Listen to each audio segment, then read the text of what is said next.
Hi viewers, Karthigai Deepam சீரியலில் promo review தான் பார்க்க போகிறோம். அதுக்கு முன்னாடி நம்ம சேனலில் சப்ஸ்கிரைப் பண்ணி லைக் பண்ணுங்கள். வாங்க வீடியோக்குள்ளே போகலாம்.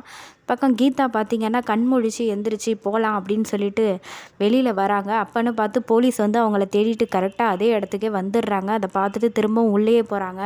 இதை எல்லாத்தையுமே ஐஸ்வர்யா பார்த்துடுறாங்க. நீ இன்னும் சாகலையா அப்படின்னு சொல்லிட்டு அவங்க எப்படியாவது கொலை பண்ணி ஆகணும் அப்படின்னு சொல்லி அவங்களும் பின்னாடியே வராங்க. இந்த பக்கம் கார்த்தி வராரு உள்ள. கார்த்திகிட்ட வந்து உதவி கேட்குறாங்க கீதா. அடி போலீஸ் என்னை தேடுது, என்னை எப்படியாவது நீங்கள் தான் காப்பாற்றணும் அப்படின்னு சொல்லி கேட்கும்போது, என்ன தீபா என்னென்னவாலாம் பேசுகிறீங்க அப்படின்னு சொல்லி கார்த்தி கேட்க, நான் வந்து தீபா இல்லை, என் பேர் கீதா, வேணா நான் என்னோடய ஐடியெல்லாம் காட்டுறேன், நான் ஒரு பிஸ்னஸ் உமன் அப்படின்னு சொல்கிறாங்க. அதுக்கப்புறம் கார்த்தி என்ன பண்ணுறாங்கன்னா, இன்றைக்கி வந்து எங்கள் அம்மா வந்து உயிருக்கு வந்து ஆபத்தான நிலையிலேருந்து இப்போ தான் கொஞ்சம் கண் முழிச்சு வந்திருக்காங்க அப்படின்னு எல்லா கதையும் சொல்லியிருக்காங்க ஏற்கனவே அவங்கள்ட்ட. அதனால் அவங்க என்ன பண்ணுறாங்கன்னா, நானும் இந்த மாதிரி போலீஸ்டேருந்து தப்பிக்கணும் அப்படின்னா நான் கொஞ்ச நாளைக்கு உங்கள் மனைவி தீபா மாதிரியே நான் வந்து நடிச்சிட்ருக்கேன் அப்படின்னு சொல்லவும், சரின்னு ஓகேன்னு கார்த்தியும் சொல்கிறாரு. போலீஸ் ஒவ்வொரு ரூமாக தேடிட்டு வராங்க. கார்த்தியும் கீதாவும் இருக்கிற ரூமை வந்து லாஸ்ட்டாக கதவை தட்டுறாங்க. கீதா போய் அங்கே போய் மறைஞ்சு நின்றுக்கிறாங்க. போலீஸ் கதவை தட்டினோன்னே கார்த்தி கதவை திறந்தோன்னே, இந்த மாதிரி ஒரு பொண்ணு இங்கே அட்மிட் பண்ணியிருக்காங்க, அவங்கள தேடிட்டு வந்திருக்கோம் அப்படின்னு சொல்லும்போது, இங்கே யாரும் இல்லை அப்படின்னு சொன்னோன்னே, சரி இங்கே இருக்கிறது யாருன்னொன்னே என்னோடய ஒய்ஃப் அப்படின்னோன்னே, சரி அவரோட ஒய்ஃபாக இருக்காங்கன்னா அவன் கீதாவாக இருக்காது அப்படின்னு சொல்லிட்டு போலீஸு போயிடுறாங்க. அப்புறம் தீபா வந்து வெளியில் வராங்க. ஐஸ்வர்யா ஒரு பக்கம் கீதா கதையை எப்படியாவது இங்கேயே முடிச்சாகணும், அப்படி இல்லைன்னு சொன்னாக்கா அபிராமிகிட்ட எல்லாத்தையுமே உண்மையை சொல்லி என்னையும் போலீஸில் வந்து பிடிச்சி கொடுத்துருவா, அதனால் இன்றைக்கே கதையை முடிக்கணும் அப்படின்னு கத்தி எடுத்துக்கிட்டு பொறுமையாக நடந்து வந்துக்கிட்டே இருக்காங்க. இந்த பக்கம் பார்த்திங்கன்னா கீதாவும் கார்த்தியும் பேசிகிட்டு இருக்காங்க. எனக்கு என் மேலே நம்பிக்கை இல்லைன்னா தீபா எப்படி இருப்பாங்க, என்ன மாதிரி பேசுவாங்க, அப்படியெல்லாம் எனக்கு சொல்லி கொடுத்தா நான் வந்து நடிக்கிறேன் அப்படின்னு சொல்லவும், சரின்னு அவங்க அம்மா வந்து ஃபோன் பண்ணுறாங்க. டக்குன்னு ஃபோன் பண்ணவும், தீபாட்ட ஃபோனை கொடுப்பா அப்படின்னு சொல்லி கார்த்திகிட்ட பேசிவிட்டு தீபாட்ட கொடுக்க சொல்கிறாங்க.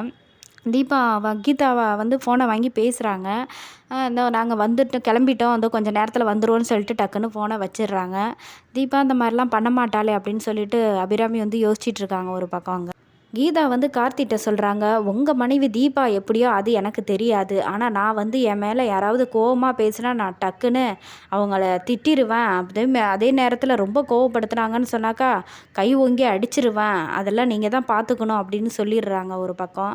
சரி எப்படியும் சரி பண்ணி இவங்களை எப்படியும் தீபா மாதிரி நடிக்க வைக்கலாம் அப்படின்னு சொல்லி, சரி வாங்க போகலான்னு சொல்லி வெளியில் போகிறாங்க. அப்போன்னு பார்த்து போலீஸ் நிற்கிறாங்க. உடனே தலையில் முக்காடை போட்டுட்டு இவங்க வந்து காரில் ஏறிடுறாங்க. சேஃபாக கார்த்தியும் கொண்டு போகிறாங்க. நேராக கடைக்கு போகிறாங்க. கடையில் போய் நிறுத்தி அவங்களுக்கு வந்து சாரீ எல்லாம் தீபா போலவே உங்களுக்கு ட்ரெஸ் வாங்கணும், அவங்கள மாதிரியே நீங்கள் வந்து சாரீ கட்டணும், ஹோம்லியாக இருக்கணும், அப்போ தான் வீட்டில் எல்லோரும் நம்புவாங்க அப்படின்னு சொன்னோன்னே, என்ன ஒரு நிறைய சாரீ வாங்கணும், 2 சாரியெல்லாம் எனக்கு பத்தாது அப்படின்னு சொன்னோன்னே ஒரு நிறைய சாரியெல்லாம் கலெக்ஷன் பண்ணுறாங்க 2 பேரும். தீபா என்னோட மனைவி, தீபாவோட சாரியை கண்டிப்பாக உங்களுக்கு கொடுக்க முடியாது, அதனால் புதுசாக தானே சாரீ எடுத்தாகணும், அதனால் இந்த பை நிறையாவே சாரியை வாங்கிக்கங்கன்னு ஒரு கட்டப்பை நிறையாவே சாரியெல்லாம் காட்டுறாங்க வாங்குற மாதிரி.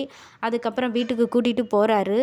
அந்த பக்கம் பார்த்திங்கன்னா கீதா இருக்கிற ரூமுக்கு வந்து ஐஸ்வர்யா கத்தியோட உள்ளே நுழைஞ்சிடுறாங்க. டக்குன்னு பார்க்குறாங்க, அங்கே யாருமே இல்லை, இதே இடமே காலியாக இருக்குது அப்படின்னு சொல்லிட்டு எங்கே போயிருப்பா அப்படின்னு சொல்லி அவங்க ஒரு பக்கம் யோசிச்சுக்கிட்டே இருக்காங்க. இந்த பக்கம் காரில் வந்து கீதா வந்து குடும்பத்தில் யார் யார் எப்படி எத்தனை பேர் அப்படின்னு சொல்லி அந்த டீட்டெயில்ஸ் எல்லாம் கேட்குறாங்க. எல்லாரை பற்றியுமே கார்த்தி சொல்கிறாங்க. அப்புறம் திரும்ப வீட்டுக்கு போயிடுறாங்க. அங்கே போய் மீனாட்சி வந்து ஆரத்தி எடுக்கிறாங்க.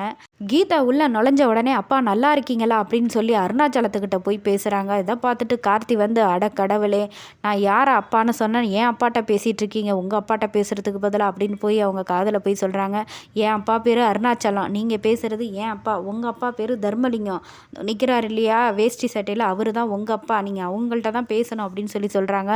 உடனே அவங்கள்ட்ட போய் பேசுகிறாங்க. அப்பா நல்லா இருக்கீங்களா அப்படின்னு சொல்லி பேசுகிறாங்க. அருணாச்சலம் வந்து, என்ன தீபா ஒரு வித்தியாசமாக நடந்துக்கிற மாதிரி தெரியுதே அப்படின்னு சொல்லவும், அபிராமி வந்து நீ எப்படியோ நல்ல விதமாக வந்துட்ட, நீ போய் ரெஸ்ட் எடுமா அப்படின்னு சொல்லவும், ஓகே ஆண்டி அப்படின்னு இங்கிலீஷில் சொல்கிறாங்க. என்ன ஓகே ஆண்டியா அப்படின்னு சொல்லிட்டு, என்ன தீபா பேச்சில் வந்து ரொம்பவே வித்தியாசம் தெரிகிற மாதிரி இருக்கே, நான் கால் பண்ணதுக்கும் இதோ வந்துடுறேன் அப்படின்னு சொல்லிட்டு டக்குன்னு ஃபோனை வச்சுட்டா அப்படிங்கிற மாதிரி அவங்க ஒரு பக்கம் யோசிச்சுட்டு இருக்காங்க. தர்மலிங்கம் கூட என்ன தீபா மாதிரியே தெரியலையோ, ஏதோ வித்தியாசமாக இருக்கு இவ திரும்ப வந்ததுலேருந்து அப்படின்னு யோசிக்கிறாங்க. சரின்னு மைதிலி மீனாட்சிகிட்ட போய் இவங்க வந்து பேசுகிறாங்க. அப்போ இதில் வந்து யார் மைதிலி யார் மீனாட்சின்னு சொல்லி பார்க்கலாம் அப்படின்னு சொல்லி கேட்குறாங்க கீதாட்ட. அதுக்கு வந்து மைதிலியை மீனாட்சியாகவும், மீனாட்சியை மைதிலியாகவும் சொல்லிடுறாங்க. என்னாச்சு தீபா உனக்கு? ஏன் கன்ஃப்யூஸ் ஆகுற? எங்கள் 2 பேரையும் மாற்றி மாற்றி சொல்கிற. வந்ததுலேருந்தே நீ எல்லாரையுமே மாற்றி மாற்றி தான் கூப்பிடுற, பேசுகிற அப்படின்னு சொல்லி அவங்க 2 பேரும் சொல்கிறாங்க. உடனே அவங்களுக்கு கொஞ்சம் தூக்க கலக்கமாக இருக்குது அப்படின்னு சொல்லி கார்த்தி ரூமுக்கு அப்படியே கூட்டிகிட்டு போகிறாரு. ரூம்குள்ளே போய் கார்த்தி வந்து சொல்கிறாரு, அப்பா எப்படியோ கூப்பிட்டு வந்துட்டேன். இன்னும் கொஞ்ச நேரம் அங்கே நீங்கள் இருந்தீங்கன்னு வச்சுக்கோங்களேன், நீங்கள் தீபா இல்லைன்னு கண்டிப்பாக கண்டுபிடிச்சிருவாங்க. நீங்கள் வந்து மாற்றி மாற்றி பேசுகிறீங்க. நான் என்ன சொன்னேன், நீங்கள் என்ன பண்ணுறீங்க அப்படின்னு கேட்டு கார்த்தி பேசிகிட்டு இருக்காரு. அதோட இந்த ரிவ்யூ முடியுது.